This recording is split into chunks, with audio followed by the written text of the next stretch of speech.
Baik. Nah, ada istilah pepatah tak kenal maka tak sayang. Maka persilakan saya untuk mengenalkan diri terlebih dahulu. Halo semuanya, selamat pagi. Nama saya Afina Aninas dan saya yang akan memandu acara hari ini hingga selesai. Mungkin tidak hanya kenalan dengan saya saja, kita kenalan juga nih sama acara hari ini, Kebanting. Apa sih Kebanting itu? Sesuai dengan singkatannya, yaitu Keluarga Keren Basmi Stunting, kegiatan ini bertujuan untuk memberikan edukasi mengenai stunting pada warga desa Pejok. Sebelum kita mulai acaranya, sepertinya biar lebih seru, kita brainstorming dulu kali ya, biar lebih interaktif nih dan kenal dekat juga dengan para peserta.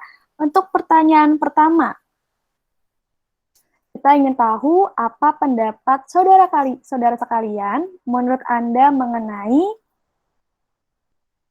apa itu stunting. Mungkin dari teman-teman ada yang ingin menyampaikan pendapat nih atau ada yang tahu tentang apa sih itu stunting. Mungkin yang tahu dan ingin menyampaikan pendapatnya bisa on mic ya. Ayo nih, apa apa sih ada yang tahu nggak apa sih itu stunting atau pernah dengar stunting itu uh, merupakan problem kesehatan mengenai ini seperti itu. Yang tahu boleh silakan on mic ya. Halo, apakah suara saya Halo, masuk, Kak? iya suaranya masuk. Silakan Mas menyampaikan pendapatnya. Oke, jadi menurut aku stunting tuh kayak sebuah penyakit gitu karena kurangnya gizi pada anak, jadi menyebabkan kekerdilan pada anak. Setahu aku gitu sih, Kak. Oke, makasih ya Mas atas pendapatnya bagus sekali. Mungkin selain Mas Gideon ada lagi yang ingin menyampaikan pendapatnya? Kayak gangguan pertumbuhan gitu. Oke, gangguan pertumbuhan ya. Baik, terima kasih. Mungkin ada satu lagi nih yang mau menyampaikan pendapatnya sebelum ke pertanyaan selanjutnya.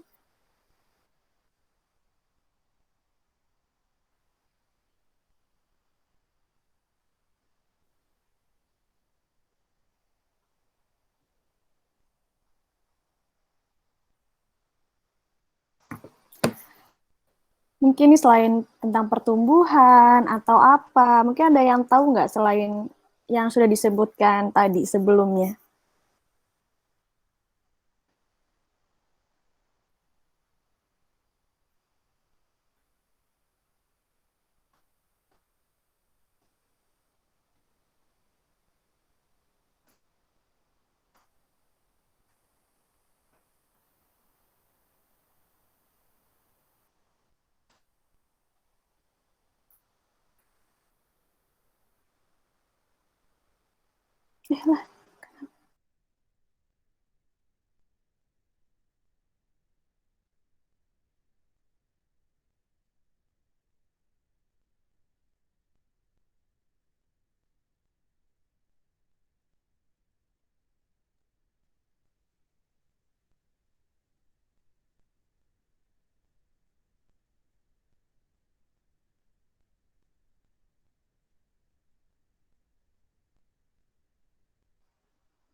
Baik, mungkin masih bingung ya mengenai stunting. Oke, saya ke pertanyaan selanjutnya. Pertanyaan selanjutnya adalah, menurut Anda sekalian, apa sih penyebab stunting yang Anda tahu mungkin tentang pola makan atau apa seperti itu?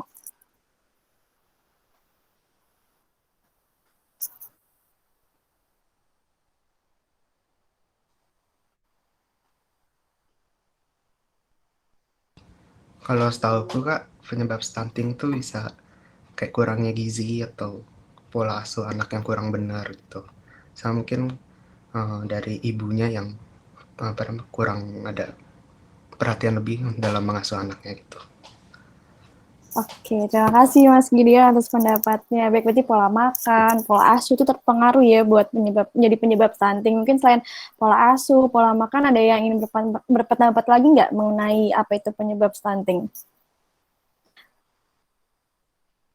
Oh iya, saya juga mau izin memberitahukan juga bahwa akan ada pemberian door prize nih bagi peserta yang aktif, di mana setelah acara akan dihubungi oleh panitia kami. Jadi ayo nih Bapak Ibu Mbak Mas yang tahu mengenai pertanyaan yang tadi saya ajukan, boleh mengajukan pendapatnya. Kami ingin dengar pendapatnya dari Anda sekalian. Jadi pemahaman saudara-saudara aja seperti itu.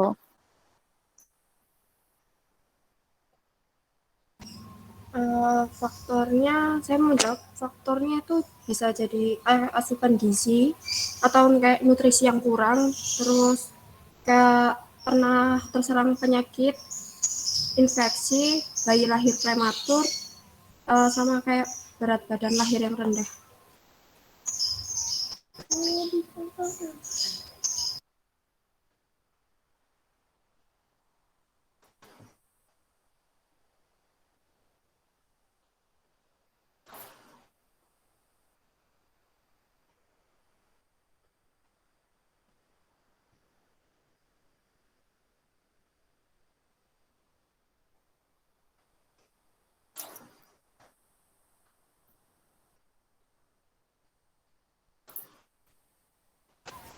Tambah lagi, segi ekonomi juga bisa. Oke, terima kasih Mbak Garneta atas pendapatnya. Baik, mungkin sudah ada beberapa yang tahu ya, paham tentang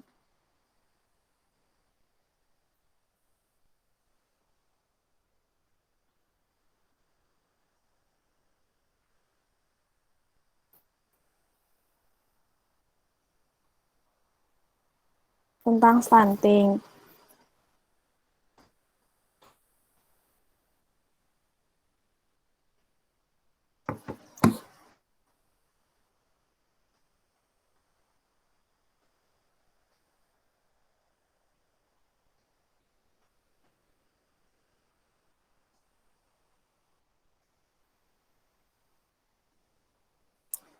Oke, Oke, terima kasih atas pendapatnya. Menurut saya udah keren-keren ya pendapatnya mengenai stunting. Terima kasih banyak atas pendapat yang diberikan. Mungkin ada yang bertanya-tanya nih, ada apa ya dengan stunting di Desa Pejok terutama? Iya, betul banget. Jadi ternyata stunting ini merupakan salah satu permasalahan kesehatan yang cukup serius dalam Desa Pejok. Maka dari itu, untuk mengetahui terkait stunting lebih dalam, selanjutnya akan ada sesi materi yang akan dipandu oleh moderator kita, yaitu Natasha. Untuk Natasha, selanjutnya saya serahkan kepada Anda. Terima kasih. Baik, Assalamualaikum warahmatullahi wabarakatuh. Apakah suara saya terdengar? Terdengar. Oke, baik. Sebelumnya terima kasih saya ucapkan kepada Mbak Alvina Anina selaku MC untuk waktu dan tempat yang telah diberikan. Sebelum memulai ke acara selanjutnya, sebelumnya izinkan saya untuk memperkenalkan diri dan memberikan gambaran awal pada kegiatan pagi hari ini. Nama saya Natasha Dia Ayu Rahmadani. Di sini saya selaku moderator yang akan memandu diskusi kita di beberapa waktu ke depan bersama dua pemateri di sesi pertama dan kedua. Untuk tema mini webinar yang akan diselenggarakan ini seputar stunting dengan judul Kebanting atau Keluarga Keren Basmi Stunting di Desa Pejok. Dan pematerinya ada di sesi pertama dan kedua ada Mbak Febriana Anggun dan juga ada Mbak Makfira. Untuk mempersingkat waktu, saya akan memulai kegiatan ini dan materi pertama akan disampaikan oleh Mbak Febriana Anggun terlebih dahulu dengan topik stunting secara umum.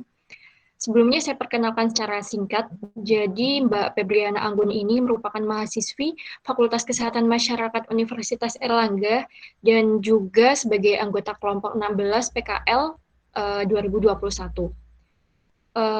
Selamat pagi Mbak Anggun, apakah sudah ada di sini? Halo, sudah. Oh, terdengar jelas nggak suaranya? Ya, terdengar. Alhamdulillah. Terima kasih. Baik, karena Mbak Anggun sudah hadir, mungkin untuk mempersingkat waktu, untuk waktu dan tempat saya persilakan terlebih dahulu untuk Mbak Anggun.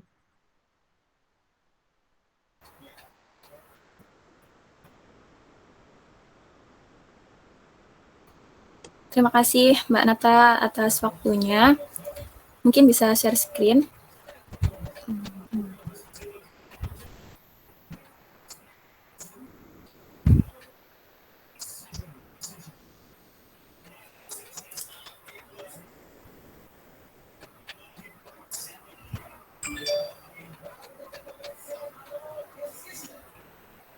Nah, sebelumnya perkenalkan, nama saya Febriana Anggun. Saya perwakilan dari kelompok 16 PKL Desa Pecok. Di sini saya akan bahas sedikit terkait stunting. Jadi stunting itu salah satu masalah yang timbul di Desa Pecok. Karena hingga tahun 2021 ini masih banyak atau masih ada angka stunting yang ada di Desa Pecok. Sebelum kita mengetahui secara lebih luas, kita ketahui dulu pengertian stunting. Next. Jadi, menurut WHO atau Organisasi Kesehatan Dunia, World Health Organization, stunting merupakan gangguan tumbuh kembang yang dialami anak akibat gizi buruk, infeksi berulang, dan juga stimulasi psikososial yang tidak memadai. Jadi, gizi anak masih sangat kurang atau belum tercukupnya gizi yang diberi oleh orang tua kepada anaknya. Dan juga ada infeksi yang mengganggu kesehatan anak. Next. Selain itu, stunting ini sering dikenal oleh masyarakat sebagai tubuh anak yang kerdil atau pendek, di mana kondisi balita memiliki panjang atau tinggi badan yang kurang jika dibandingkan dengan umurnya. Balita stunting ini di masa yang akan datang akan mengalami kesulitan dalam mencapai perkembangan fisik dan juga kognitifnya. Jadi perkembangan fisik ini dapat dilihat secara langsung. Misal anak ini lebih pendek daripada anak seusia lainnya, dan juga jika dibandingkan dengan umurnya. Dan untuk perkembangan kognitifnya ini, jadi anak itu akan kesulitan dalam memahami suatu impuls dari luar, menghafal, mengingat-ingat gitu. Jadi kognitif anak akan mengalami gangguan. Next. Ciri-ciri kondisi stunting, yang pertama ada pertumbuhan yang melambat. Yang kedua ada tanda pubertas yang terlambat. Yang ketiga, anak menjadi lebih pendiam pada usia 8 hingga 10 tahun dan tidak banyak melakukan kontak mata.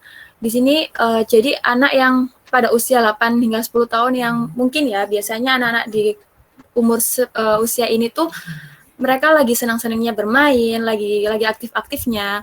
Tapi anak yang mengalami stunting akan cenderung lebih diam dan mengalami kesusahan dalam menerima rangsangan dari luar, sehingga menyebabkan anak tersebut menjadi lebih pendiam. Selanjutnya, wajahnya akan terlihat lebih muda daripada usianya, pertumbuhan gigi terhambat, dan juga memori serta konsentrasi anak itu buruk. Jadi akan kesulitan dalam menghafal dan juga berkonsentrasi, yang akan mempengaruhi kecerdasan anak. Next. Dampak dari stunting sendiri ada dua, yakni dampak jangka pendek dan juga jangka panjang. Untuk jangka pendek, stunting ini akan menyebabkan gagal tumbuh pada anak, menghambat perkembangan kognitif dan juga motorik anak, serta tidak optimalnya ukuran fisik tubuh dan juga adanya gangguan metabolisme anak. Next. Untuk gangguan dampak jangka panjangnya, stunting ini menyebabkan menurunnya kapasitas intelektual, jadi kecerdasan anak akan menurun. Hal ini karena gangguan struktur dan fungsi saraf dan juga sel-sel otak yang bersifat permanen dan menyebabkan penurunan kemampuan menyerap pelajaran di usia sekolah, yang hal ini akan mempengaruhi produktivitas anak saat dewasa nanti. Selain itu, kekurangan gizi akan menyebabkan gangguan pertumbuhan, yaitu tubuh yang lebih pendek atau kurus, dan meningkatkan risiko penyakit tidak menular seperti diabetes mellitus, hipertensi, jantung koroner, dan juga stroke. Next. Penyebab kondisi stunting. Jadi ada 4 penyebab kondisi stunting yang kita ketahui. Yang pertama, asupan gizi yang tidak mencukupi. Hal ini diakibatkan karena rendahnya asupan gizi yang diberikan oleh ibu ketika mengandung dan juga menyusui. Jadi masih sedikitnya gizi yang masuk ke dalam tubuh anak ini akan mengaruhi perkembangan dan juga pertumbuhan janin dalam kandungan dan juga menghambat perkembangan anak saat sudah lahir atau ketika menyusui. Yang kedua ada faktor ibu dan keluarga. Ini dipengaruhi ketika ibu menyusui. Jadi mungkin kurangnya pengetahuan ibu terkait pentingnya pemberian ASI eksklusif selama 2 tahun dan juga bagaimana pemberian gizi yang baik kepada anaknya. Selanjutnya ada penyakit infeksi. Penyakit infeksi ini biasanya terserang saat ibu hamil atau ketika bayi ini menyusui. Bayi ini menerima ASI dari ibunya. Yang keempat ada faktor lingkungan dan juga sosial. Di sini biasanya adanya faktor dari lingkungan, misalnya budaya sosial ya, budaya yang ada di masyarakat yang mengatakan bahwa jika pada waktu ibu menyusui ini jangan banyak-banyak makan ikan atau ada larangan untuk mengkonsumsi protein, ikan, daging, sayur-sayuran seperti itu. Dan ini juga dialami di Desa Pejok sendiri. Budaya ini disebut tara, di mana adanya larangan ketika baru lahir untuk baru lahiran gitu ya. Larangan kepada ibu yang baru lahiran untuk mengkonsumsi daging, ikan, gitu. Jadi hal ini dapat menyebabkan kurangnya gizi yang akan diterima oleh si anak tadi. Jadi itu sedikit pemanasan dari saya. Nanti materi selanjutnya akan lebih lengkap lagi yang akan disampaikan oleh pemateri kedua. Sekian dari saya, mohon maaf jika ada kesalahan. Wassalamualaikum warahmatullahi wabarakatuh. Waalaikumsalam warahmatullahi wabarakatuh. Baik, terima kasih banyak Mbak Anggun. Materi pertama telah disampaikan dengan sangat baik dan cukup informatif. Dan dari sini kita semua bisa memahami ruang lingkup stunting itu seperti apa dan tentu secara lebih mudah. Namun untuk sesi tanya jawabnya akan saya buka nanti setelah pemateri kedua selesai. Jadi satu aja gitu. Baik, untuk selanjutnya kita akan lanjutkan pada sesi berikutnya dengan pemateri kedua. Untuk pemateri kedua akan dibahas mengenai ruang lingkup stunting yang lebih luas lagi, yang mendukung dan sesuai dengan judul mini webinar ini, yakni kebanting atau keluarga keren basmi stunting. Selanjutnya akan disampaikan terlebih dahulu oleh Mbak Makfira. Jadi Mbak Makfira ini merupakan alumni mahasiswi Fakultas Kesehatan Masyarakat Universitas Airlangga, program studi gizi. Saya coba sapa dulu. Selamat pagi Mbak Makfira, apa sudah ada di ruangan?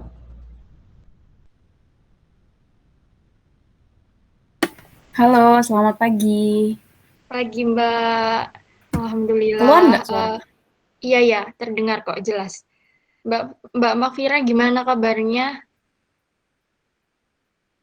Alhamdulillah baik. Nih gimana semua kabarnya? Alhamdulillah. Baik ya Mbak, semoga teman-teman semua juga pada sehat ya meskipun lagi pandemi. Baik, untuk mempersingkat waktu, mungkin tempat dan waktu langsung saya persilakan untuk Mbak Makfira menjelaskan topik selanjutnya ya. Oke, sebentar ya. Iya, boleh. Mungkin dari teman-teman yang bertugas bisa di-share screen terlebih dahulu.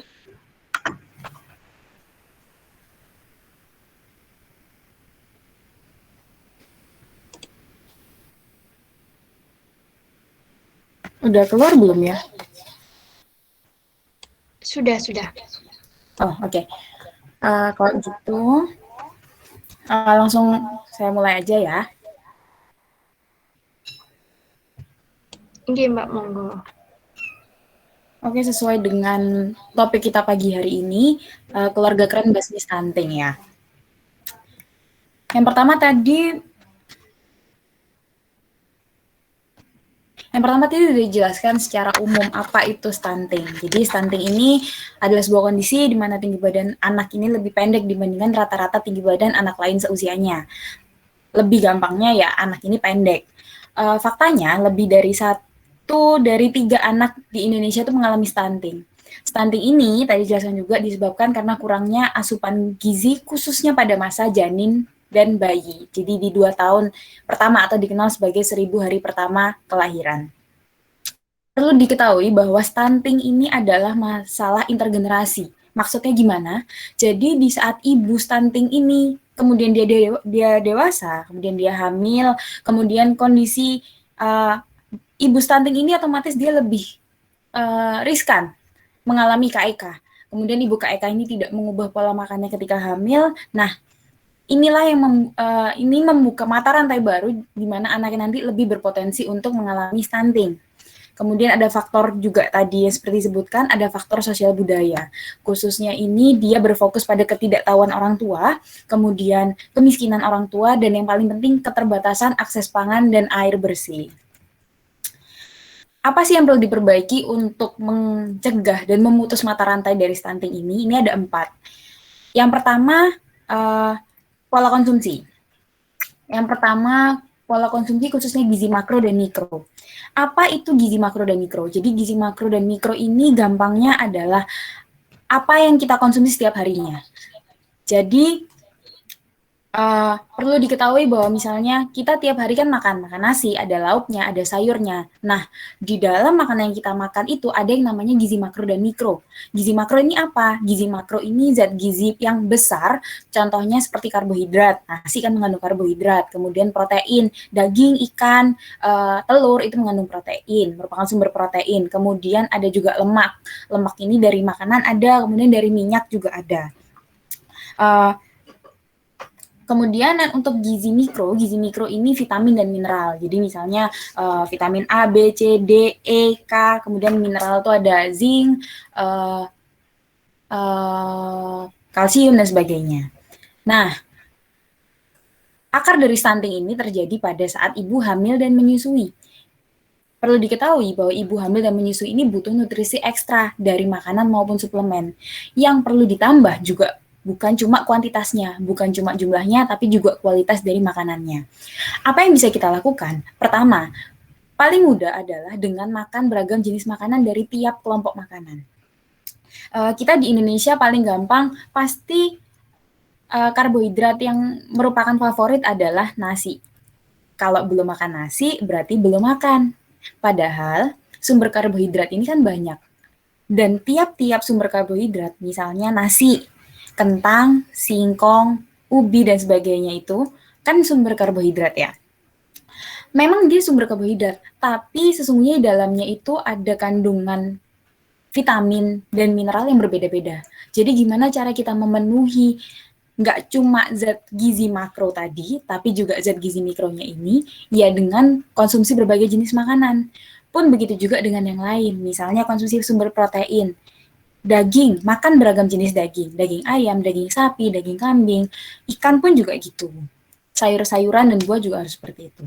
Kemudian karena di saat ibu hamil dan menyusui ini nutrisinya dibagi lagi menjadi 2, maka penting diketahui bahwa ibu ini sebenarnya butuh konsumsi suplemen tambahan. Contohnya nutrisi yang dibutuhkan ibu hamil dan menyusui itu yang paling mudah adalah zat besi, zinc, kalsium, dan vitamin. Jadi nggak cuma ibunya butuh, tapi bayinya juga butuh. Kalau kebutuhan ibunya aja nggak terpenuhi, kemudian bagaimana ibunya ini bisa memenuhi kebutuhan dari anaknya. Yang selanjutnya, kurang protein hewani.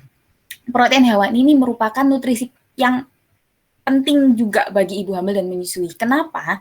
Karena protein ini yang dijadikan fondasi dari pembentukan tubuh dan kemudian perkembangan bayi ketika hamil dan ketika bayi itu disusui.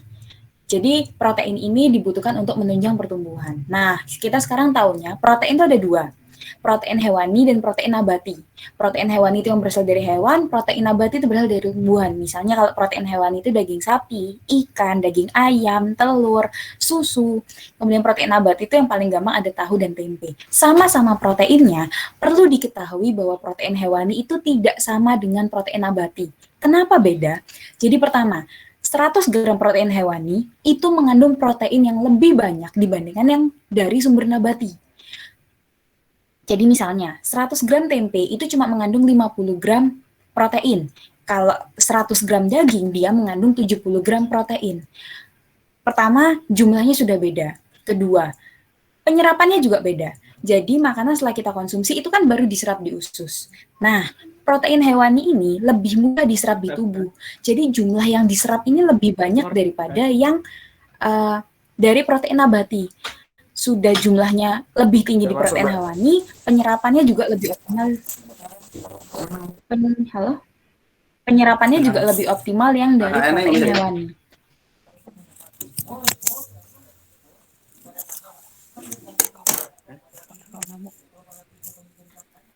Kemudian sama dengan pesan sebelumnya, yang paling penting adalah konsumsi beragam jenis protein hewani. Pun juga gitu, daging merah, daging sapi, bukan daging terbaik. Kita juga butuh daging ayam, kita juga butuh misalnya daging kambing.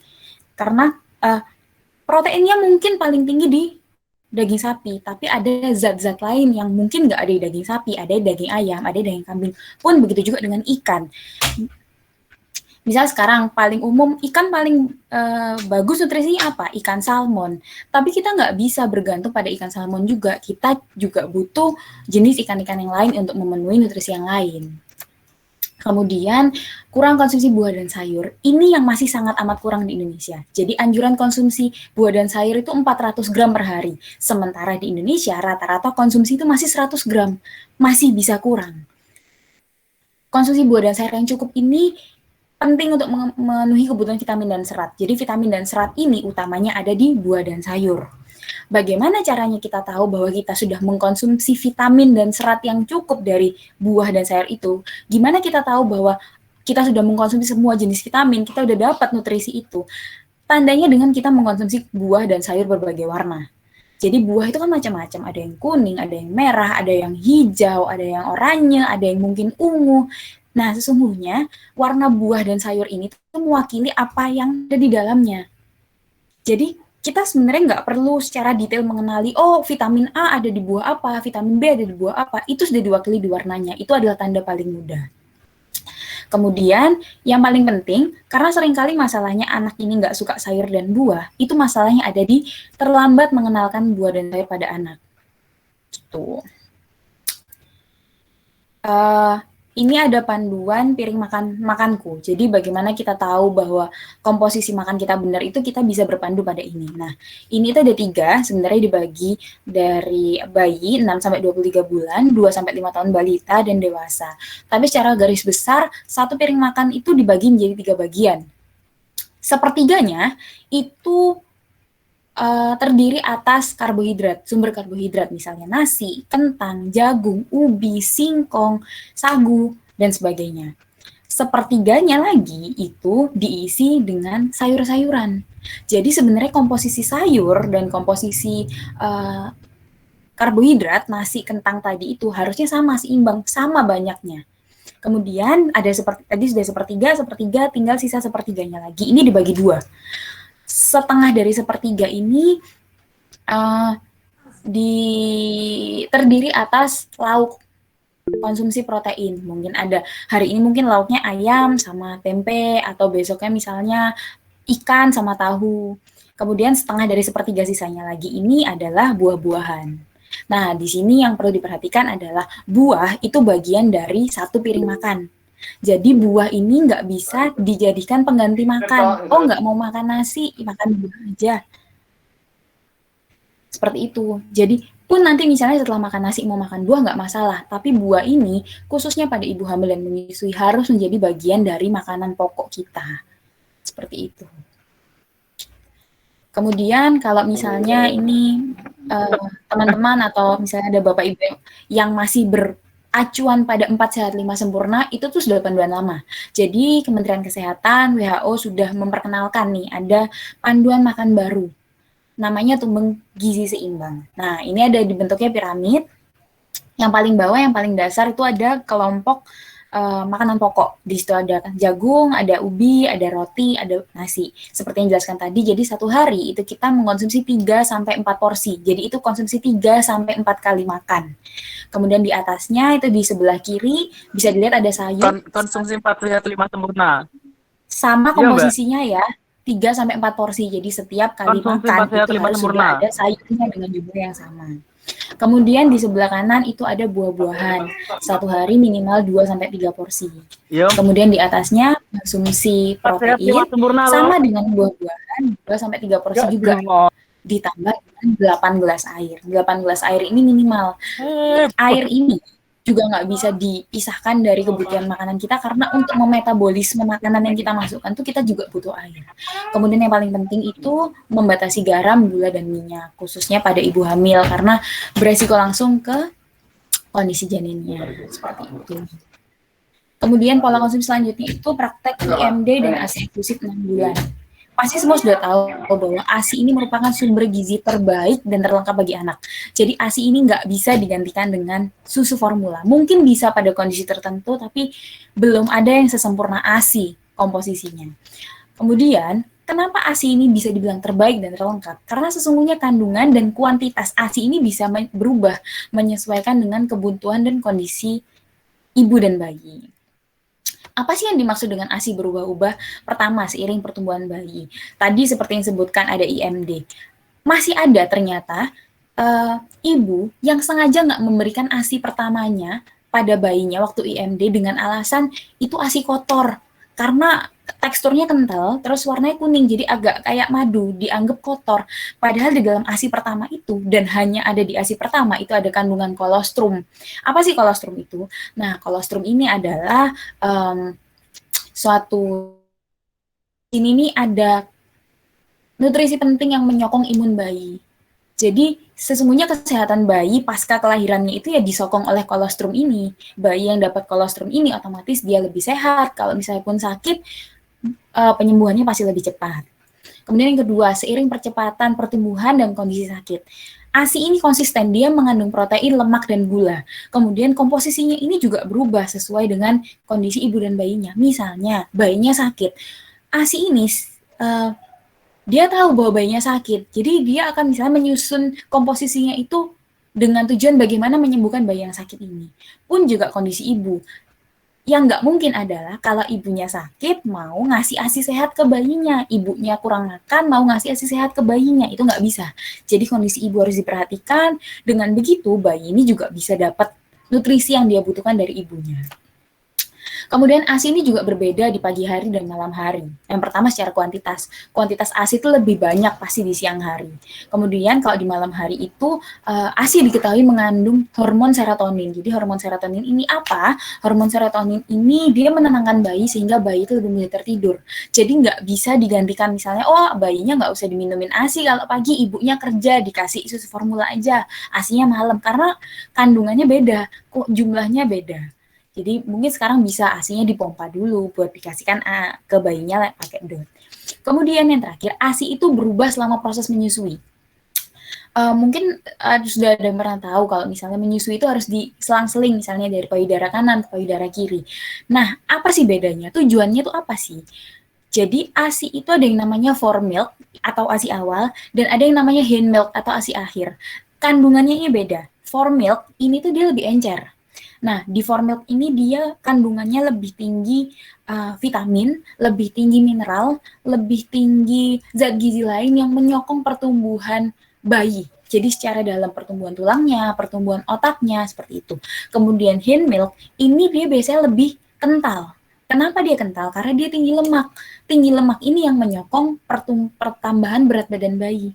Jadi nggak bisa bayi pakai dikasih ASI awal doang, nggak cuma istilahnya apa ya? Biasanya tuh bayi itu disusui sampai payudara ibu terasa kosong. Itu kita tahu bagaimana bahwa bayi ini sudah diberikan ASI awal hingga ASI akhir karena seperti disebutkan tadi isinya beda. Isinya ASI ini beda, ASI awal sama ASI akhir ini beda dan bayi butuh dua-duanya. Kemudian pola konsumsi MPASI. MPASI ini diberikan setelah bayi berusia 6 bulan.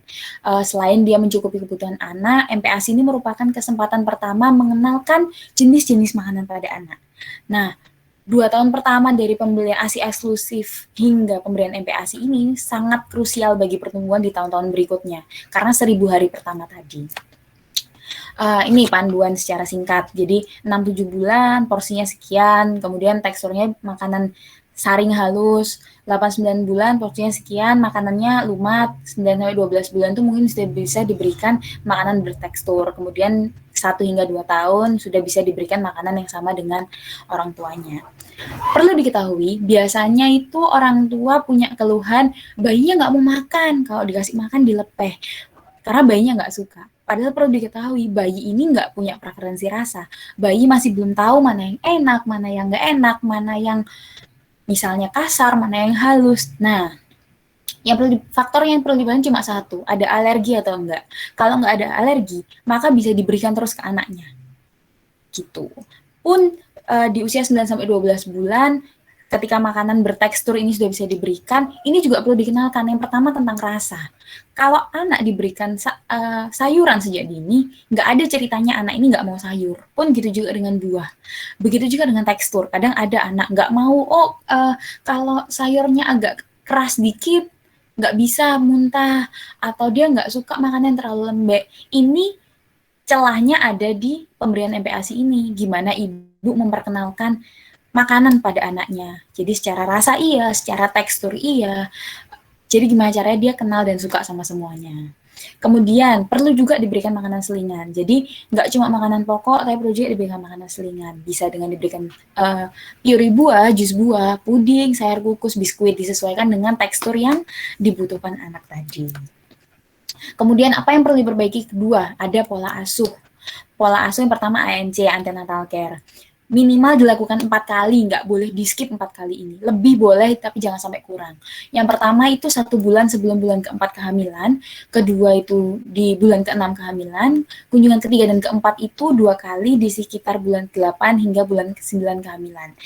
Waktu ANC ini bukan, misalnya ada tes tekanan darah, kemudian USG, kemudian imunisasi TT.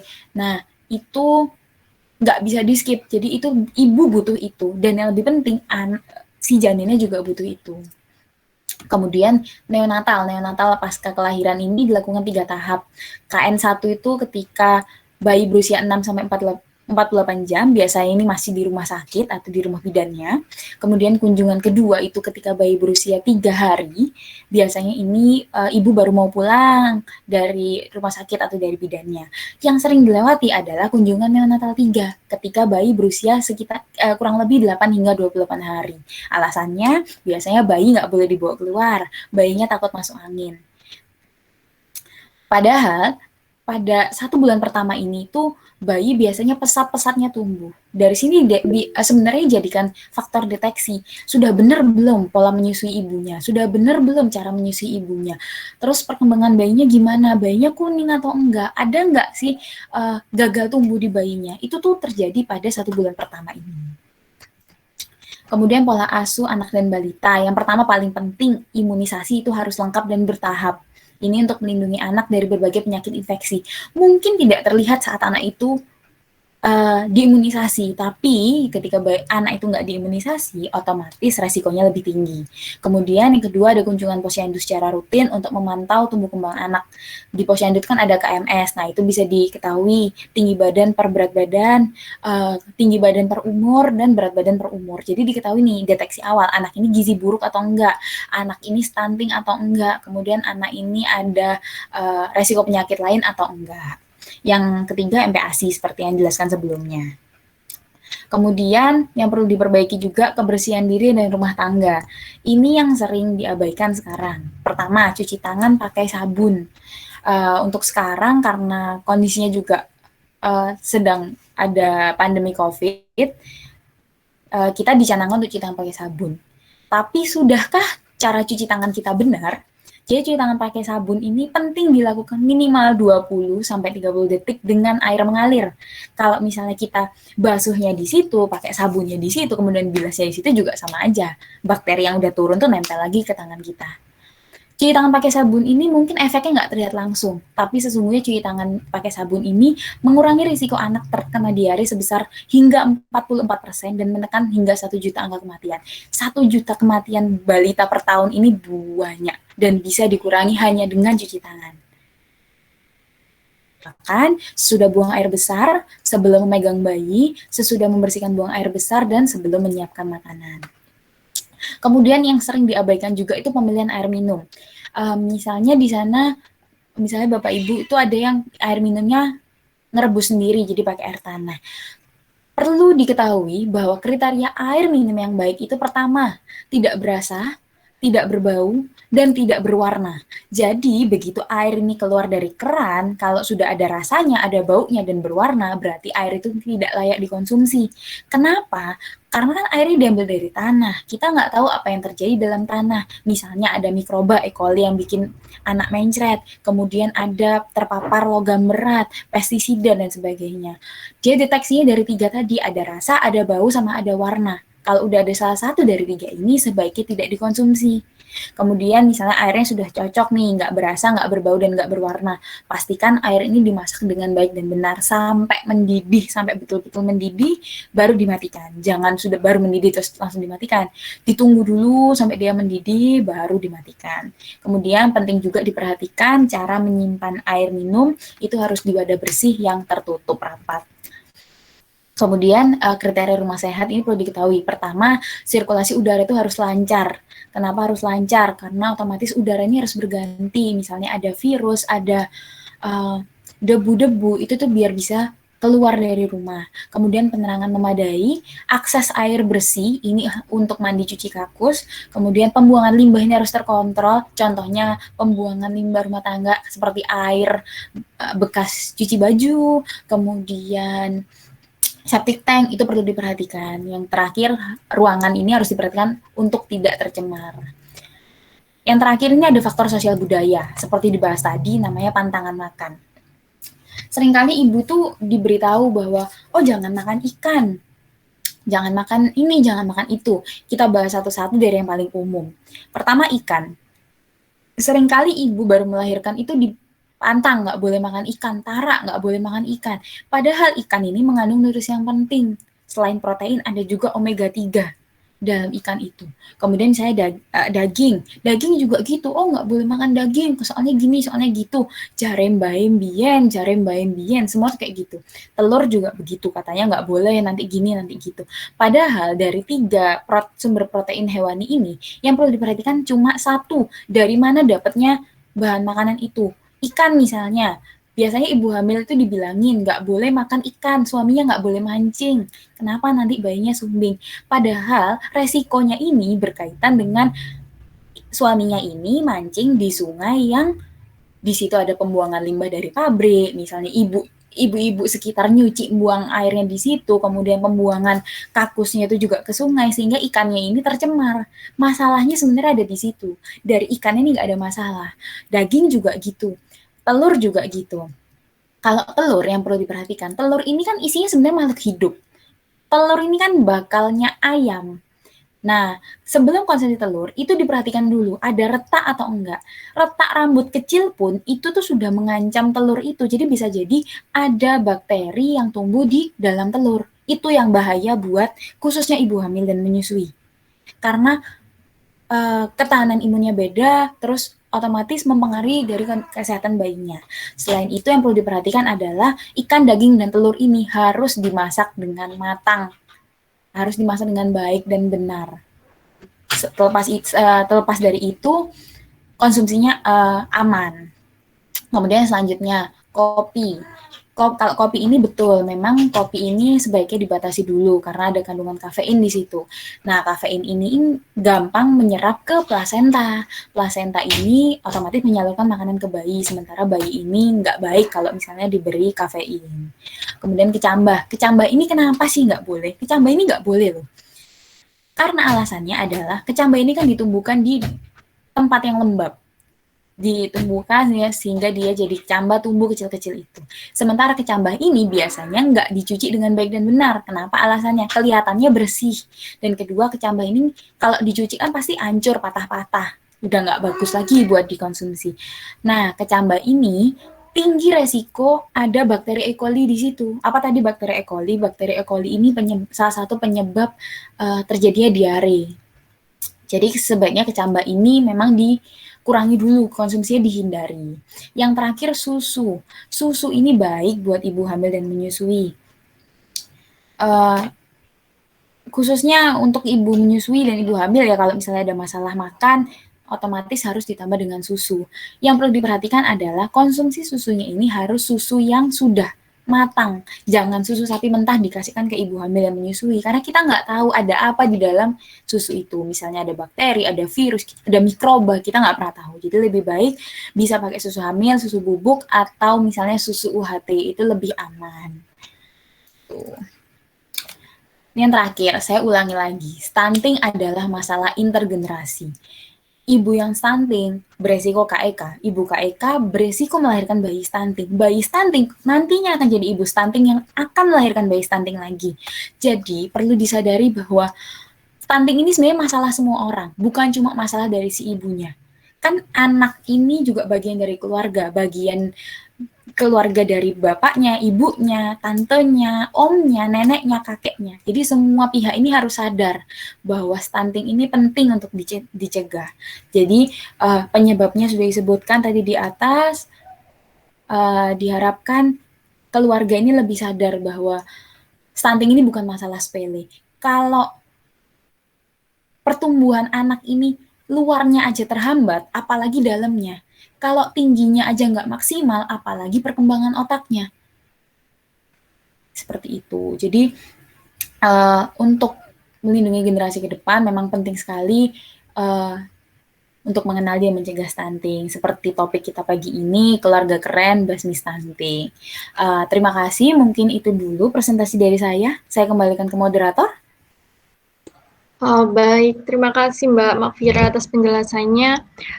Jadi dari pemaparan kedua yang telah diberikan oleh Mbak Makfira ini, akhirnya kita semua bisa mengerti bagaimana sih stunting lebih jauhnya lagi, penyebabnya apa, kemudian faktor-faktornya apa, dan apa saja yang bisa diupayakan untuk meminimalisir stunting atau membasmi stunting khususnya di lingkup keluarga sendiri begitu. Oke, karena sesi pertama dan sesi kedua sudah dilaksanakan, sudah selesai.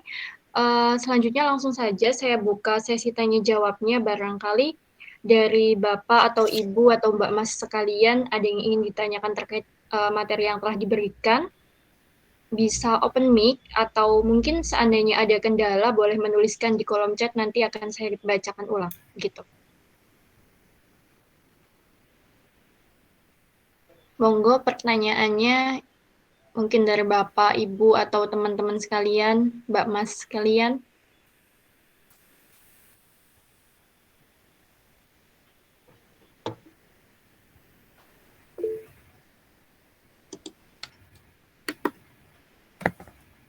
Oh baik, ini ada pertanyaan masuk, saya bacakan ya. Assalamualaikum, selamat pagi kakak-kakak PKL FKM UNER yang luar biasa. Saya Nur Indah, mohon izin bertanya. Bagaimana cara kita sebagai anak muda mengedukasi masyarakat atau orang tua yang percaya dengan mitos-mitos yang akan mengakibatkan stunting? Terima kasih. Baik, terima kasih Bu Nur Indah Kusumawati. Mungkin dari Mbak Makfira bisa menanggapi atau dari Mbak Anggun boleh juga. Monggo.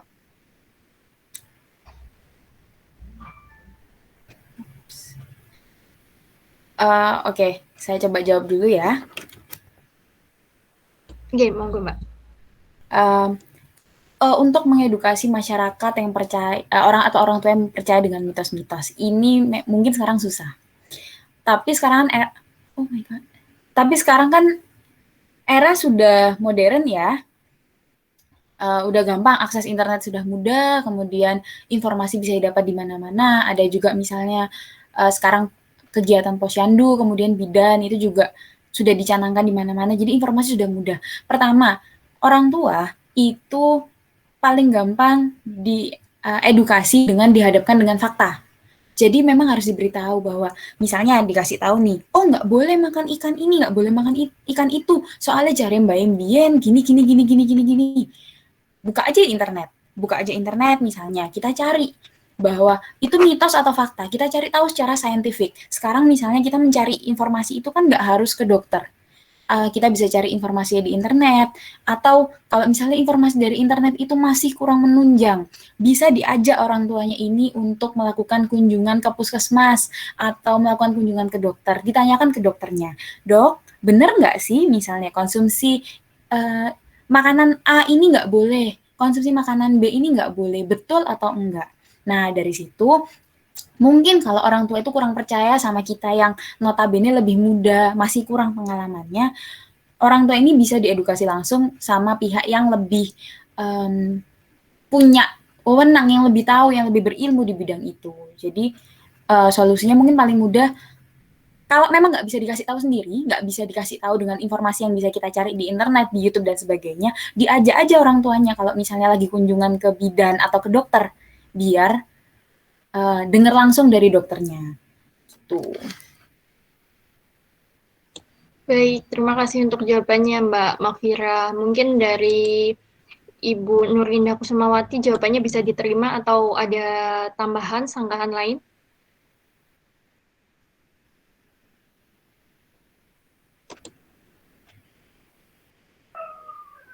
Terima kasih Mbak jawabannya. Permasalahannya seperti ini. Kadang itu kalau sudah dikasih tahu dari dokter ataupun dari petugas-petugas di puskesmas, itu iya di waktu di puskesmas itu dia bilang iya atau enggak, ngerti gitu. Tapi kalau di rumah tetap dilakukan itu mitos-mitos yang nggak boleh makan ini, nggak boleh makan itu tetap dilakukan. Itu yang sulit di masyarakat menurut saya. Terima kasih. Sama-sama.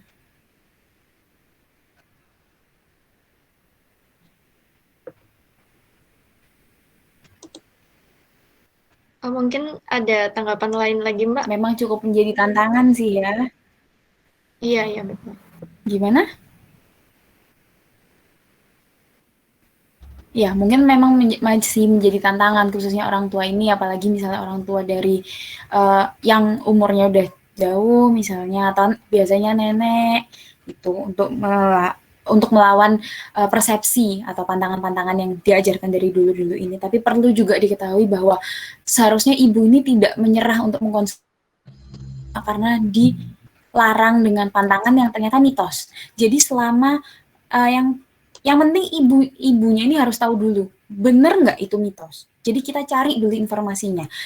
Jangan sampai terus kita, oh itu mitos, Allah tahayul, nggak percaya terus kita konsumsi. Kita cari dulu informasinya, kita konsultasi dulu ke orang yang lebih berilmu di bidang itu. Kalau misalnya memang baik, misalnya ikan, misalnya cuma satu jenis ikan itu yang nggak dibolehin. Coba dicari. Selain ikan itu, ada makanan apa sih yang bisa menggantikan seperti itu. Jadi intinya sih jangan sampai menyerah terus nggak dibolehin makan ini, nggak boleh makan itu, hari ibunya kurus, ibunya KEK, kasihan anaknya soalnya gitu.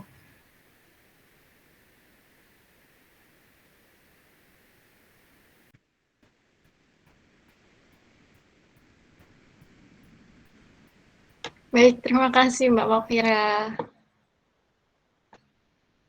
Mungkin ada yang ditanyakan lagi, teman-teman, ibu bapak sekalian. Ini ada pertanyaan dari Mbak Andini Razes. Assalamualaikum, selamat pagi, saya Andini. Maksudnya wajah terlihat muda tuh yang gimana? Kira-kira sama nggak seperti orang-orang yang mukanya awet muda karena skincare dan perawatan gitu?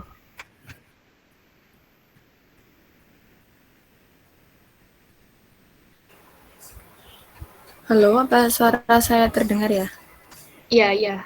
Dengar Mbak Anggun. Jadi ini saya mencoba menjawab ya untuk jawabannya Mbak Ani Razes. Mungkin nanti Mbak Fira bisa melengkapi lagi. Nah, kalau yang saya lihat ya dari anak yang penderita stunting itu, jadi mereka itu udah besar gitu ya. Tapi mukanya itu ada yang kayak masih kayak muda-muda, itu bukan yang cantik atau kayak gimana gitu ya. Habis itu ada anggota atau bagian tubuhnya itu yang kayak masih terlihat kurang tumbuh gitu loh. Mungkin bisa dilihat kayak di internet atau di Google gitu, wajah-wajah anak yang penderita stunting. Soalnya biasanya tuh ada kayak bagian tubuh yang masih belum tumbuh sempurna gitu. Terima kasih. Oke, mungkin saya tambahkan sedikit ya tentang bagaimana maksudnya wajah terlihat lebih muda. Tadi disebutkan juga di presentasi pertama oleh Mbak Anggun, Jadi sebenarnya terlihat muda ini nggak spesifik di mukanya aja, tapi di seluruh tubuhnya. Misalnya tadi yang pertama, pertumbuhan melambat. Otomatis secara fisik dia lebih pendek dari teman-temannya. Anak umur 10 tahun misalnya harusnya tingginya sekian, dia tingginya masih 5 hingga 10 cm di bawah tinggi rata-rata temannya. Yang kedua, pubertas melambat. Misalnya teman-temannya itu sudah mulai menginjak puber waktu dia kelas 6 SD, tapi anak ini terlambat, kelas 6 SD kok masih kayak anak kecil, masih belum ada tanda-tanda pubertasnya. Kemudian usia anak itu juga dilihat dari pertumbuhan gigi-giginya. Jadi pertama otomatis gigi susu itu mulai tanggal 1 persatu ganti jadi gigi dewasa. Itu juga bisa dilihat. Misalnya di saat teman-temannya kalau misalnya dari balita ya, di saat teman-temannya mungkin sudah tumbuh gigi, anak ini belum tumbuh gigi, itu juga menjadi tanda stunting. Jadi bukan secara khusus terlihat lebih muda, tapi pertumbuhannya terlihat seperti anak yang lebih muda. Misalnya ke posyandu dibandingkan anak 2 tahun sama 2 tahun, tapi anak yang satunya yang mengalami stunting ini lebih mirip anak 1 tahun, karena badannya lebih kecil, giginya mungkin belum tumbuh, kemudian tinggi badannya juga kurang, seperti itu. Jadi yang dimaksud terlihat lebih muda itu seperti itu.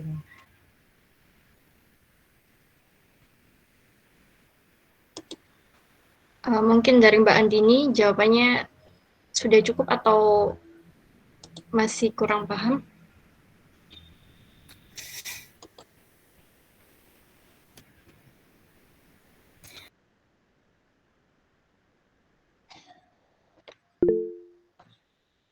Oh baik, sudah cukup. Mungkin ada pertanyaan lagi? Boleh ditulis di kolom chat atau langsung on mic. Saya izin bertanya, Mbak. Oh iya, boleh, silakan. Saya izin bertanya, ada 2 pertanyaan. Jadi yang pertama itu, tadi kan disebutkan ya bahwa seorang ibu yang melahirkan anak stunting itu nanti anaknya bisa stunting lagi untuk kalau melahirkan anak. Nah ini bisa mungkin nggak kalau misalnya stunting itu diturunkan secara genetik gitu. Terus yang kedua pertanyaannya, misalnya seorang anak ini udah stunting, Mbak. Nah habis itu kan tadi kan kita mungkin fokusnya lebih kepada pencegahan dari stunting itu. Nah kalau anak tersebut udah stunting, kira-kira ada nggak kayak upaya kita untuk nolong anak itu gitu? Jadinya kayak mungkin kasih makanan yang lebih baik atau apa gitu. Nah mungkin nggak sih kayak anak itu tuh ada perkembangan yang lebih baik, atau mungkin kita udah kasih makanan, udah kasih ini tapi tetap stuck stunting gitu, atau bakalan ada perbaikan kalau misalnya kita emang coba perbaiki itunya, pola hidup kesehatannya gitu.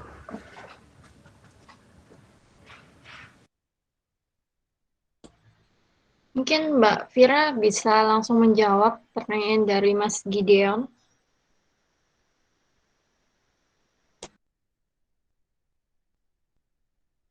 Maaf Mbak Vira, kayaknya masih ke mute. Oke, pertanyaan pertama ya. Pertanyaan pertama, ibu stunting melahirkan anak stunting, ada nggak sih pengaruhnya secara genetik? Jawabannya adalah ada. Jadi sebenarnya mungkin bakat genetik ini lebih banyak diturunkan oleh ibu dibandingkan oleh ayah. Pun gitu juga dengan genetik. Kenapa? Jadi sebenarnya kalau kita menelisik lebih jauh, komposisi pembuahan anak ini terjadi bahkan sebelum ibunya hamil. Jadi misalnya setelah sel sperma ini bertemu dengan sel telur, otomatis bahan pertama yang dipakai untuk membentuk si janin ini tadi adalah apa yang sudah ada di badan ibunya. Itulah kenapa ibu stunting berpotensi melahirkan anak yang stunting. Karena ibu stunting ini biasanya keterusan sampai dewasa. Badannya kurus, terus pendek, terus pertama paling gampang lingkar lengannya kurang dari 23,5 cm. Itu yang dimaksud secara genetik. Jadi, ibu stunting yang keterusan sampai dewasa itu berpotensi melahirkan anak stunting. Jadi perlu diperhatikan, sebenarnya untuk mengendalikan stunting ini lebih baiknya diperhatikan dari sebelum menikah. Seperti itu. Atau dari sebelum menikah. Ketika misalnya ibu ini sudah program hamil, itu mulai diperbaiki konsumsinya. Jadi mulai konsumsi suplemen, zinc, bisa dicari mungkin seperti tadi kalsium, protein, zinc, zat besi, itu yang jadi fondasi pembentukan dari si janinnya tadi. Nah, kalau misalnya gini, pembentukan bayi itu dari hamil sampai 9 bulan. Dari 9 bulan lahir ini 0 sampai 24 bulan. Sebenarnya ini banyak.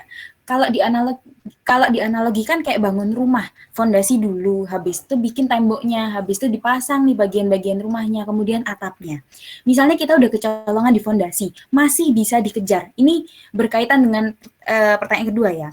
Jadi misalnya kita udah kecolongan di fondasi, itu sebenarnya masih bisa dikejar di tahap-tahap selanjutnya. Misalnya, nah itu tadi pentingnya kunjungan ANC sama neonatal. Dari ANC ini ketahuan misalnya, oh ibunya udah diketahui, ibunya nih Kak Eka, rawan nih anaknya stunting. Dari ibunya hamil itu, sedari dini, misalnya ibunya harus tahu bahwa, oh saya ada resiko Kak Eka, karena lingkar lengannya kurang dari 2,3,5. Biasanya kan ada juga kunjungan pranikah ya ke puskesmas, jadi tahu.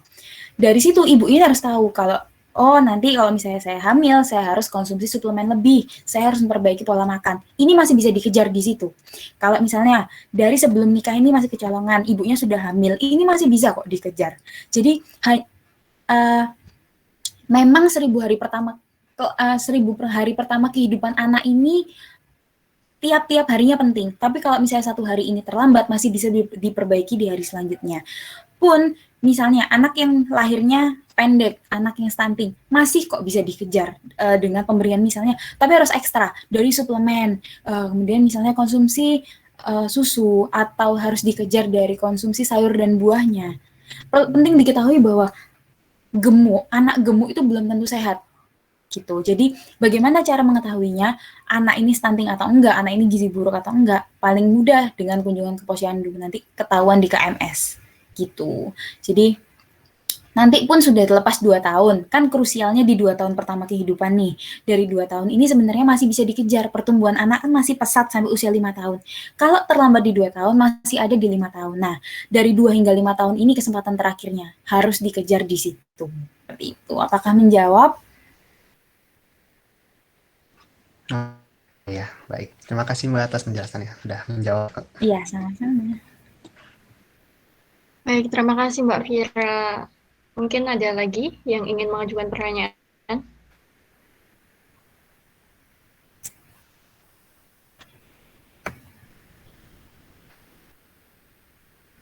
Ini ada Mas Saiful Alam Wisnutama mengangkat tangan. Mungkin mau bertanya ya Mas Saiful.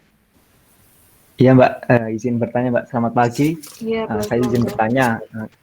Karena berdasarkan pengalaman saya terkait penanganan mitos di masyarakat, nah itu sangat susah Mbak, karena sudah tertanam dari generasi ke generasi.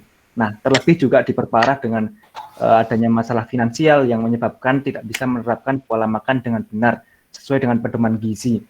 Nah, lalu pertanyaan saya adalah, untuk menghindari kurangnya gizi tersebut, apakah bisa Mbak dibantu dengan suplemen makanan, namun di lain sisi tetap dibarengi dengan pola makan yang tidak baik, disebabkan beberapa alasan yang saya sebutkan tadi.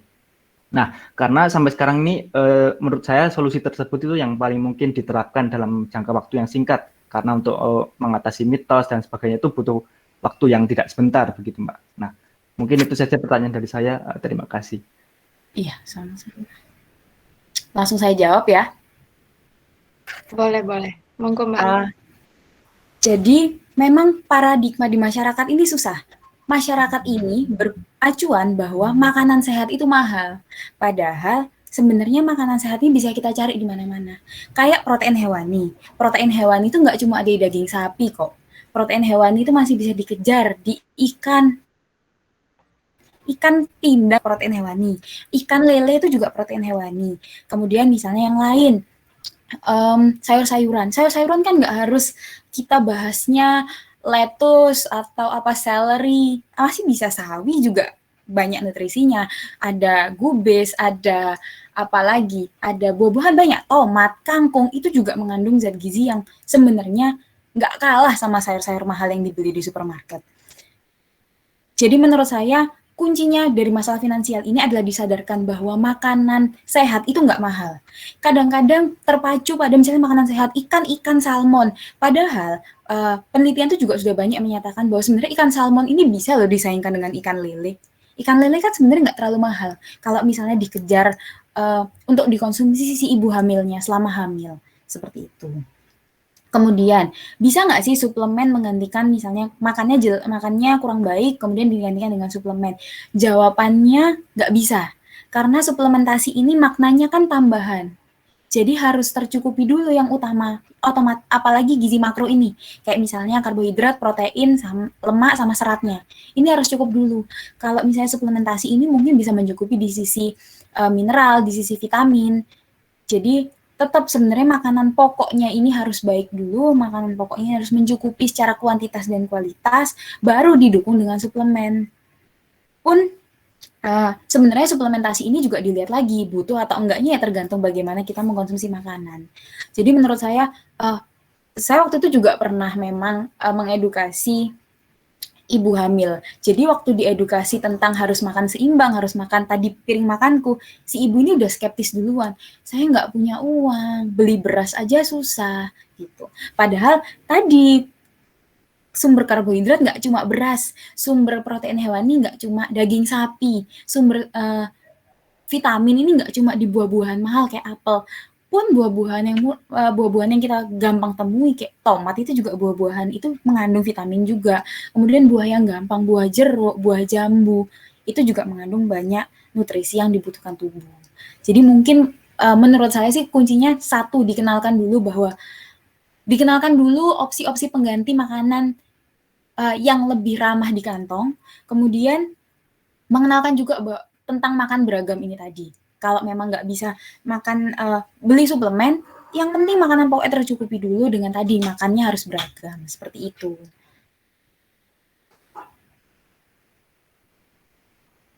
Baik Mbak, terima kasih atas jawabannya, sangat menjawab. Baik, mungkin ada tambahan lagi opsi-opsi pengganti atau makanan sudah cukup? Yang lebih ramah di sudah cukup Mbak. Oke, baik. Dari Mbak Anggun sudah? Mungkin ini mau menambahkan satu jenis makanan yang bisa dikonsumsi oleh warga desa, yang ini juga termasuk produk dari kelompok PKL kami, yaitu pembuatan daun kelor sebagai makanan yang bisa diminati oleh masyarakat luas. Jadi mungkin bisa dikenalkan ke warga-warganya terkait cara mengelola daun kelor, bisa dibentuk sebagai puding, atau cendol, atau makanan yang lain yang lebih bisa dinikmati, tapi tanpa harus kayak merasa ini aneh makanannya, tapi bisa dimodifikasi gitu. Jadi dengan memodif makanan yang mungkin kurang diminati menjadi lebih diminati lagi, seperti itu. Terima kasih. Baik, terima kasih tambahnya Mbak Anggun. Mungkin ada lagi yang ingin bertanya?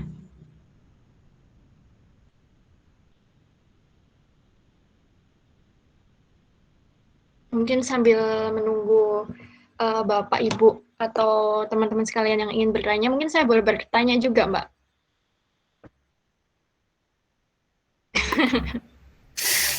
Oke, yang ingin saya tanyakan itu kira-kira kenapa ya pencegahan stunting pada bayi ini penting bagi keluarga? Apakah memang keluarga seberperan itu dalam mendukung pencegahan stunting ini? Mungkin bisa ditanggapin. Boleh dari Mbak Anggun atau Mbak Fira? Mbak Anggun dulu mungkin. Oke. Jadi kenapa sih keluarga itu punya peran penting dalam pencegahan stunting? Karena keluarga itu lingkup kecil awal yang kita kenal gitu ya. Kita interaksi awal dengan keluarga gitu. Dan mungkin kayak stigma-stigma yang ada di masyarakat itu bisa jadi munculnya juga dari keluarga. Jadi stunting ini kan bisa terjadi kayak penyebabnya itu karena kekurangan gizi dan mungkin kayak seperti yang Tara itu juga awalnya juga dari keluarga dan lingkungan sekitar. Nah, dari sini peran keluarga itu sangat penting, mungkin saling mendukung, kayak mengingatkan kalau itu tuh nggak benar gitu, saling mengasih tahu gitu. Dan keluarga juga berperan penting kayak dalam menjaga si ibunya juga, mengingatkan untuk selalu mengonsumsi makanan bergizi, dan juga si bayi ini nggak tahu gitu loh, dia masih kecil, dia masih belum bisa minta atau mengetahui apa yang baik buat dia. Keluarga ini yang berperan penting untuk memberikan apa yang benar untuk si bayi itu. Terima kasih. Oke, baik. Terima kasih Mbak Anggun. Mungkin dari Mbak Mafira? Iya, menambahkan sedikit kenapa peran keluarga ini penting. Jadi ibu ini, khususnya ibu hamil yang pertama kali hamil, otomatis secara pengalaman masih kurang.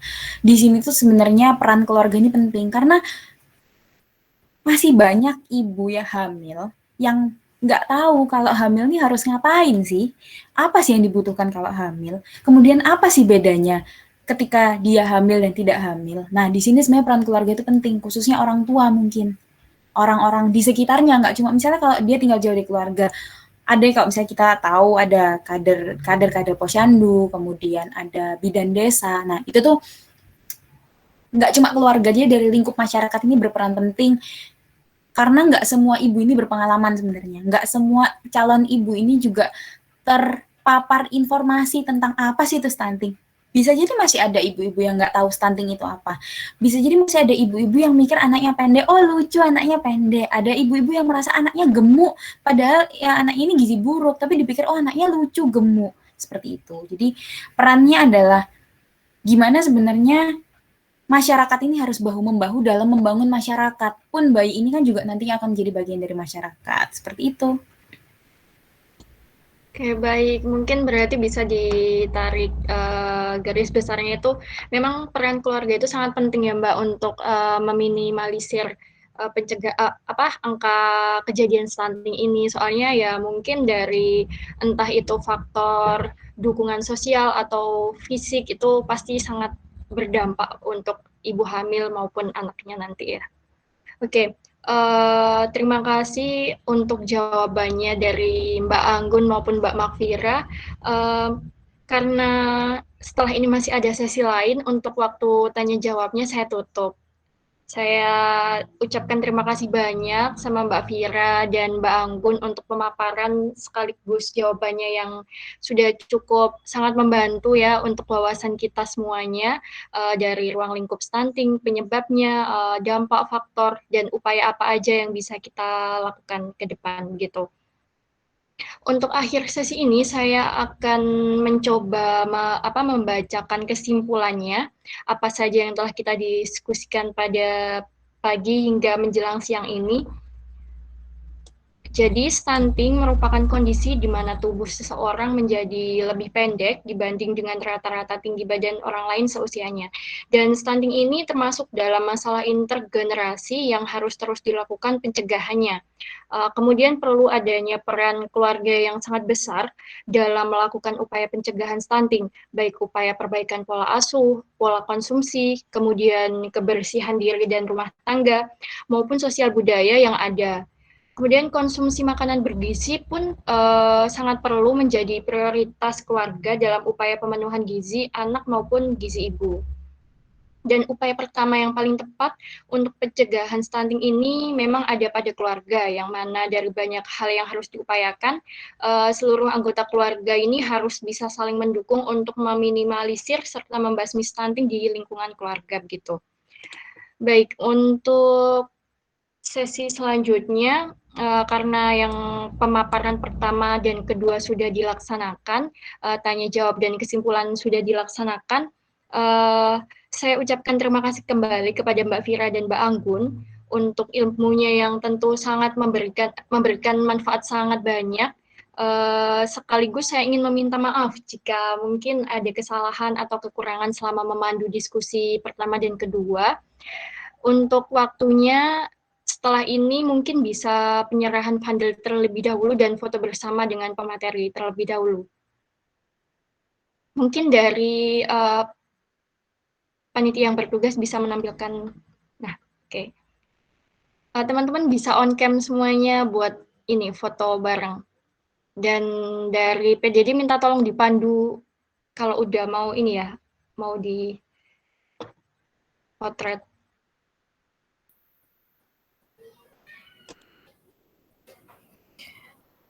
Oke, aku pandu buat itu ya, foto barengnya ya. Oke, Mbak, monggo. 1, 2, 3. Lagi. 1, 2, 3. Terima kasih udah. Selesai.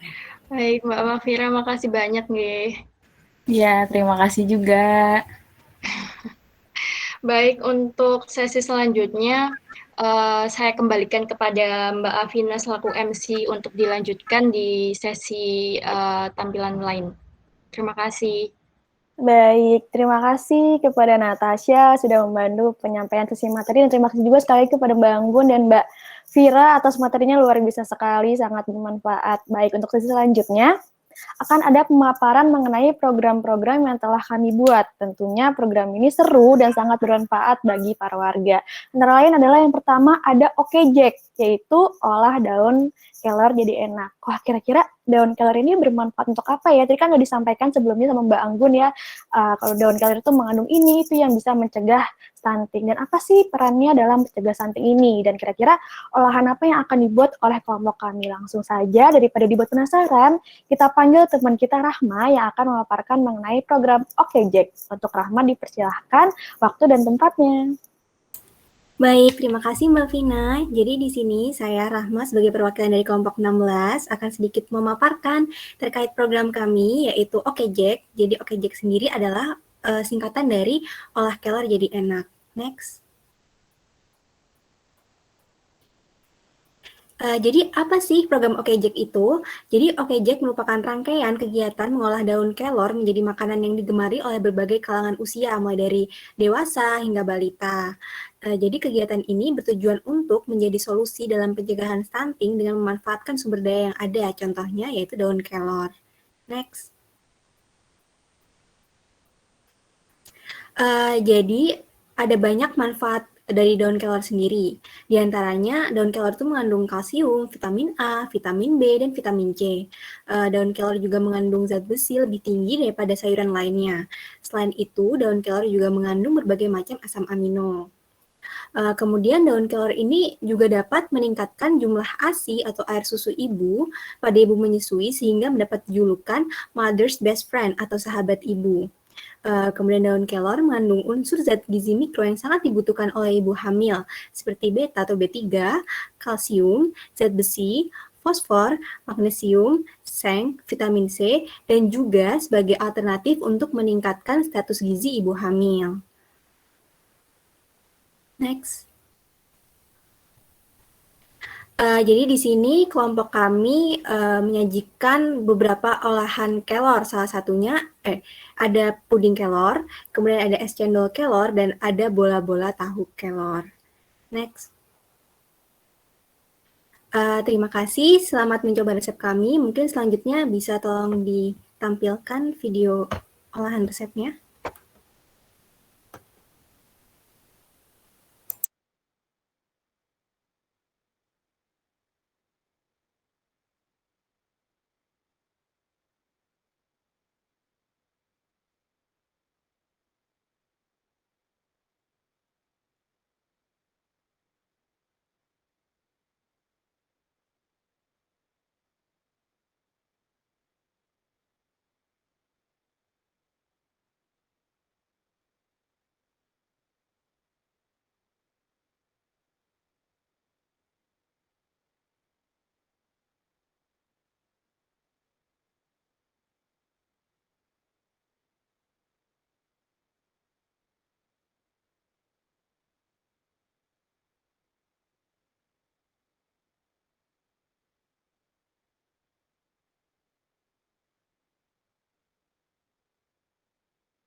Sekian pemaparan dari program OKJek. Mungkin bisa saya kembalikan lagi ke Mbak Vina. Baik, terima kasih Mbak Rahma atas penyampaiannya mengenai OKJek. Oh iya, untuk videonya bisa selengkapnya bisa dilihat di Instagram kami @pkl16_pejok dan juga nanti akan kita share lewat grup WA atau nanti akan kita personal chat langsung melalui WhatsApp. Baik, terima kasih sekali lagi, sangat bermanfaat sekali tentang menu-menunya. Olahannya juga terlihat enak dan yang pasti sehat. Jangan lupa juga nih untuk ibu-ibu, mbak-mbak, atau mungkin bapaknya dan mas-mas yang penasaran seenak apa sih olahan kami, langsung aja dicoba, dibuat di rumah. Karena selain bahannya mudah, olahan yang kami berikan juga cocok untuk menjadi makanan sehari-hari.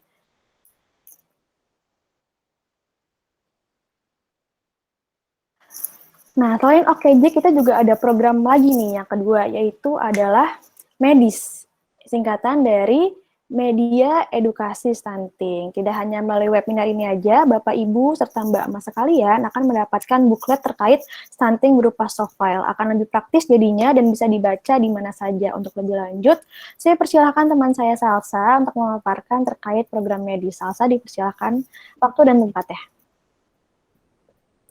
Oke, Assalamualaikum warahmatullahi wabarakatuh. Perkenalkan, saya Salsa sebagai perwakilan penanggung jawab kegiatan medis. Nah, sebelumnya saya akan menjelaskan apa sih medis itu. Medis sendiri adalah singkatan dari Media Edukasi Stunting. Nah, kegiatan ini merupakan pemberian edukasi kesehatan mengenai stunting yang dibuat dalam dua bentuk, yaitu media cetak dan non-cetak yang akan disebarkan ke warga desa Pejok. Media yang kami gunakan ada dua jenis. Yang pertama, infografis, dan yang kedua ada buklet. Next.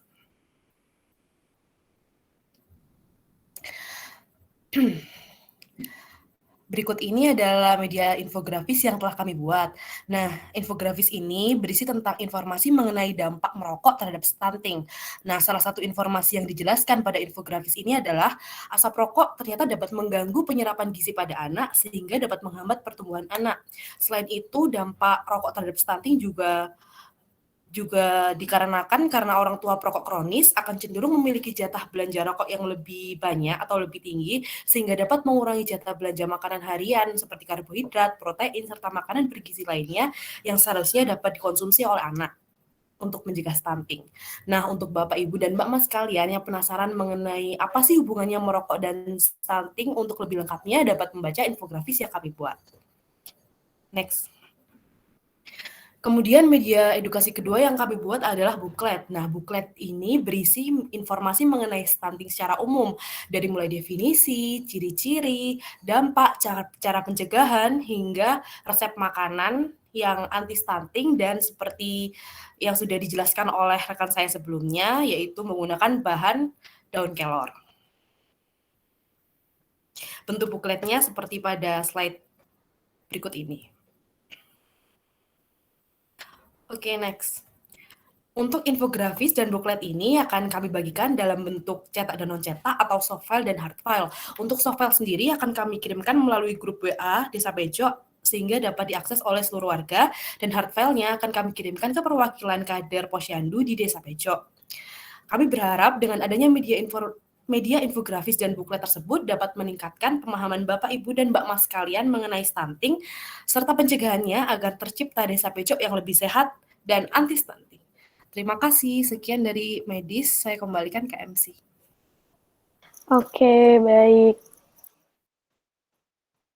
Baik, terima kasih Salsa atas pemaparannya. Saya harap juga dengan program medis ini dapat membantu Anda sekalian untuk lebih mengetahui apa itu stunting serta menjadi wadah dalam pencegahan stunting. Nah, sebelum kita ke penghujung acara, saya ingin bertanya kembali nih setelah mendengarkan paparan materi tadi kan dari Mbak Vira dan juga Mbak Anggun, saya ingin bertanya kembali mengenai pertanyaan sebelumnya yang tadi di awal terkait stunting. Pertanyaannya sama, yaitu yang pertama, apa stunting menurut Anda? Nah, mungkin ada yang mau mengajukan pendapatnya lagi nih setelah mendengar materi tadi. Silahkan. Boleh dong ya bantu menjawab. Oke, terima kasih Mbak Farida, silahkan. Ya.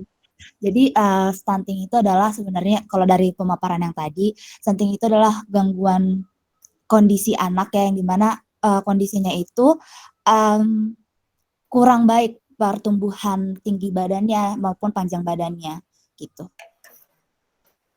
Oke, terima kasih Mbak Farida atas pendapatnya. Terima kasih banyak. Mungkin selain Mbak Farida ada lagi yang ingin menyampaikan pendapatnya tentang apa itu stunting? Selain Mbak Farida?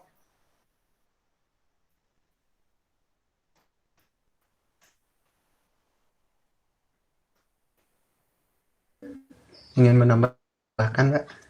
Ya, silahkan. Ya, jadi stunting itu tadi sesuai dengan yang udah disebut Mbak Farida tadi. Terus penyebabnya itu sendiri, mungkin aku pengen nambahin penyebabnya itu kayak ada asupan gizi yang tidak mencukupi, terus faktor ibu dan keluarga, terus ada penyakit infeksi, sama faktor lingkungan dan sosial gitu. Oke, terima kasih Mas Gideon atas pendapatnya. Mungkin yang lainnya selain Mas Gideon atau Mbak Farida yang belum menjawab. Mungkin dari tadi ada yang sempat on cam sih saya lihat. Mungkin yang bernama Mimin mau menjawab apa itu stunting. Permisi Mas yang bernama username Mimin.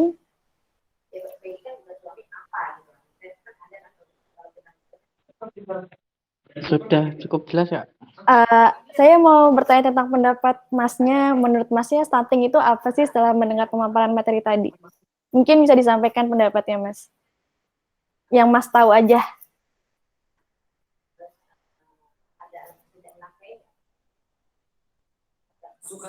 Ya, dampak terhadap pertumbuhan bayi. Baik, pertumbuhan bayi dan anak ya Mas ya berarti ya? Ya, Oke, ada pendapat lain Mas mungkin? Cukup. Oke, terima kasih Mas Mimin atas pendapatnya. Mungkin dari Mbak Nur Indah punya pendapat mengenai apa itu stunting?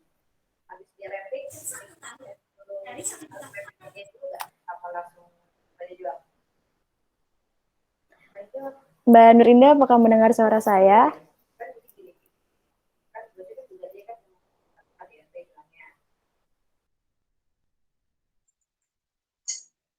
Ya, menurut saya kondisi stunting itu di mana kondisi gagal tumbuh seorang anak atau balita yang dipengaruhi oleh faktor lingkungan, faktor sosial, dan budaya di masyarakat. Baik, terima kasih Mbak Nurinda atas pendapatnya, luar biasa sekali. Saya lanjut ke pertanyaan terakhir ya, yang kedua, yaitu sekiranya apa sih penyebab stunting itu sendiri? Tadi kan sudah dijelaskan, ada A, B, C, mungkin ada yang bisa nih nyebutin menurut Anda sendiri apa penyebab stunting. Ini ada yang mau mengajukan pendapatnya?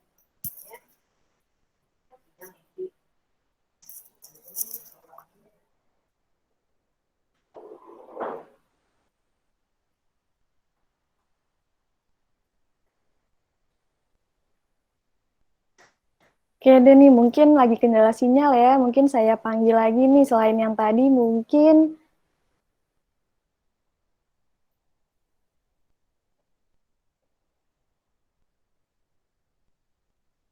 Mas Gideon apakah mau menjawab tentang penyebabnya?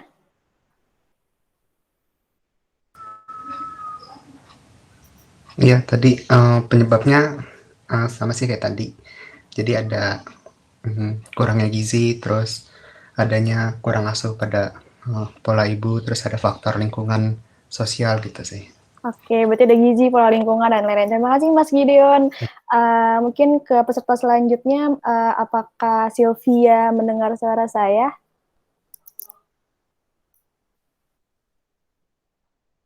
Oke, mungkin terkendala sinyal ya teman-teman. Mungkin ke Mas Ariel, apakah mendengar suara saya?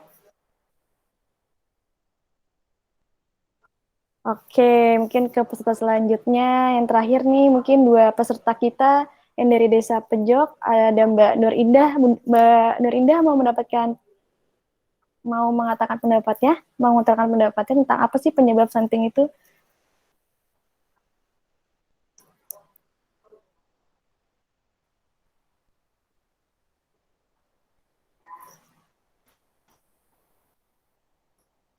Halo Mbak Fira, halo Mbak Nur Indah, apakah mendengar suara saya?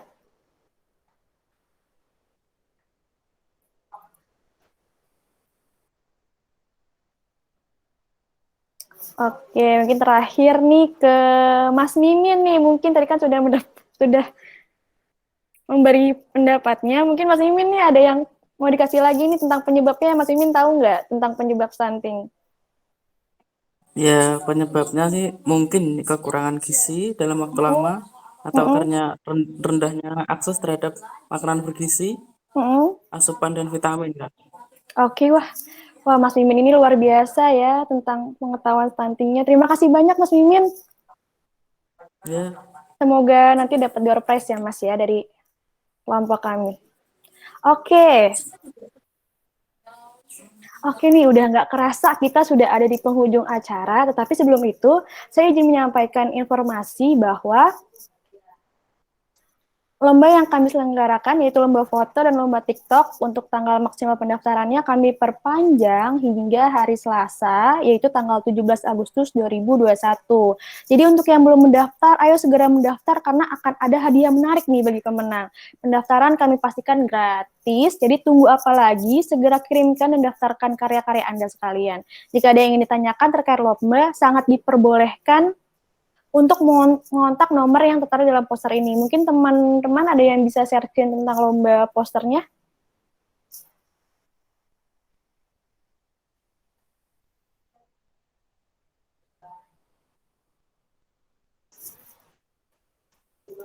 Oke, jadi ini lomba yang akan kami selenggarakan ya, teman-teman dan warga sekalian.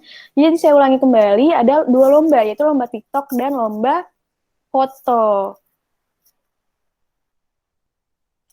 Nah, mungkin nanti bisa di-share kembali di grup WA, nanti akan di-share kembali. Agustin bisa di-close up nggak?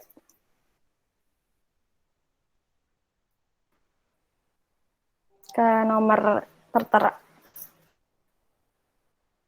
Oke, jadi teman-teman atau warga-warga yang tertarik untuk mengikuti lomba kami bisa menghubungi nomor yang tertera di dalam poster.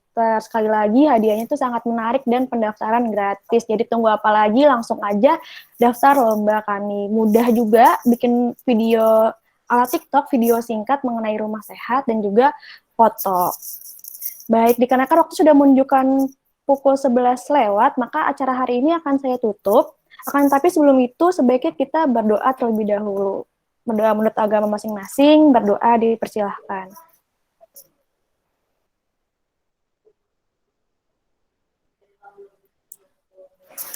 Baik, doa diselesaikan. Saya juga mau memberi informasi bahwa jangan lupa untuk follow Instagram kami, yaitu @pkl16 _pejok. Di situ akan kami share tentang siapa saja yang menang, lalu info-info tentang lomba, dan info-info event kami ke depannya. Nah, terakhir, last but not least, ada sesi dokumentasi. Untuk para peserta dan teman-teman dipersilahkan untuk on-cam-nya yang bisa untuk sesi dokumentasi.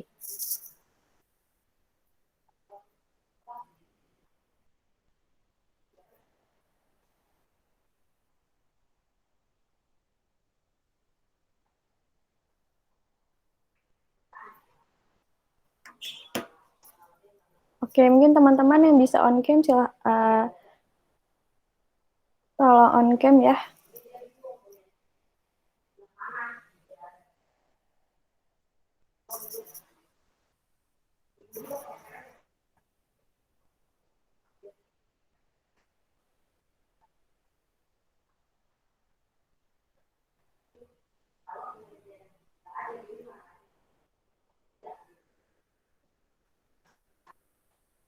Oke, mungkin saya panggil satu-satu persatu dulu ya. Mungkin Mbak Rahmawati bisa on-cam, Mbak?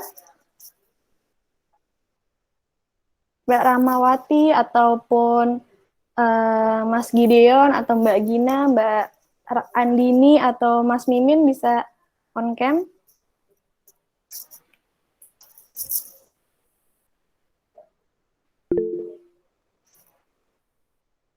Oke, Mas Mimin angkat tangan ini bisa on-cam berarti, Mas?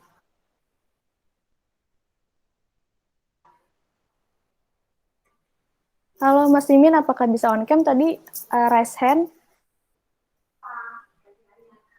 Oke, langsung saja berarti dari PDD apakah udah siap? Bisa dihitung aba-abanya mungkin. Ya, saya aba-aba ya. Oke, 1, 2, 3. Mungkin mau ganti gaya.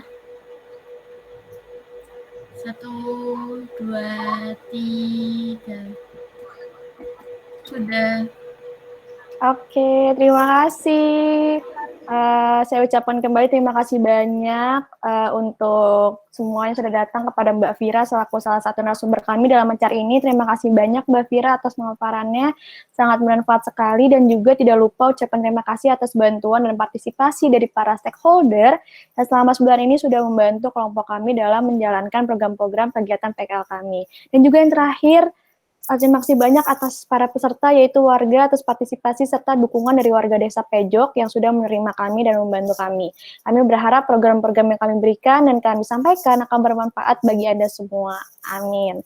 Nah, baik kalau begitu, kami dari PKL FKM UNER kelompok 16 pamit undur diri. Wassalamualaikum warahmatullahi wabarakatuh. Waalaikumsalam, makasih Mbak semuanya. Terima kasih. Boleh silahkan live ya untuk teman-teman karena acara sudah selesai. Terima kasih. Siap, terima kasih Kak. Terima kasih sama-sama. Terima kasih Kak Vina. Iya, terima kasih Mas Gideon. Iya, terima kasih juga Mas Mimin. Semangat terus.